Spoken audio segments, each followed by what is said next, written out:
Buuraha sayidku waa buuro taariikhi ah oo mataana kaabiga ayay ka saaran yihiin magaalada Laascaanood jihada bari, waxayna ka mid ahaayeen fadhiisimadii ugu waaweynaa ee daraawiishtu ku lahayd gobolka Sool, iyagoo buurahan deegaansaday bilowgii halgankoodii.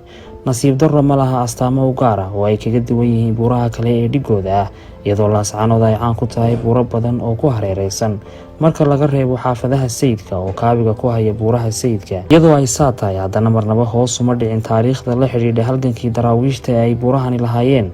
Dalxiisayaal badan oo ka kala yimaada daafaha caalamka ayaa soo booqda buurahan si aan looga sheekayn buuraha sayidka ee magaalada Laascaanood. Qaarkood waxay halkudhag uga dhigaan booqashada buurta sayidka marka ay sawiradooda ku baahinayaan baraha bulshada. Sidaan horeba idinku sheegay, buurahan daraawiishi waxay degtay bilowgii halgankeedii.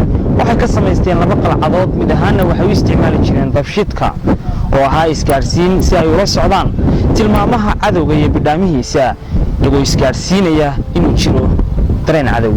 Koofilowjiitayaan dunida joogayne, adigaa jidkii lagugu waday jimiclaaneede, jahanamo la geeyo wadaakhiru jahanne. buuraha sayidka ee Laascaanood ka xiga dhinaca bariga qorax ka soo baxa waa buuro ka mid ah taariikhda astaamaha ee ay leedahay magaalada madaxda gobolka Sool ee Laascaanood. buurtaasi waxay kaga duwan tahay oo ay ula baxday buurta sayidka kula baxday, waxay ahayd barta ilaalada ciidanka daraawiisheed bay ahayd.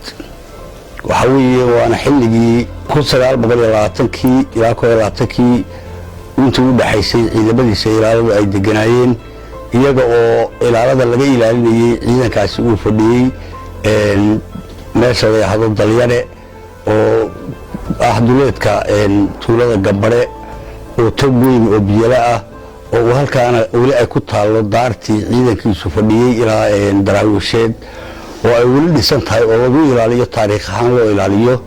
marka buurta sayidku waa astaamaha u gaarka magaala madaxda gobolka Sool ee Laascaanood, waxaana fadhiyey ciidanka daraawiishta iyo fardahooda. waana buur dheer oo muuqaal wacan oo bilic wacan leh. Dabshidka ka bixi jiray buurahan waxa uu si toos ah u abaari jiray deegaanka Dalyare oo dhaca jihada dhanka bari. buuraha sayidkana u jira ilaadii 37 kiiloomitir, waana halka ay ka taagneyd qalcaddii taariikhiga ahayd ee sayidka oo fadhiisin u ahayd ciidamadii daraawiishta. Koofilowjiitayaan dunida joogayne, adigaa jidkii lagugu waday jimiclaaneede, jahanamo la geeyo wadaakhiru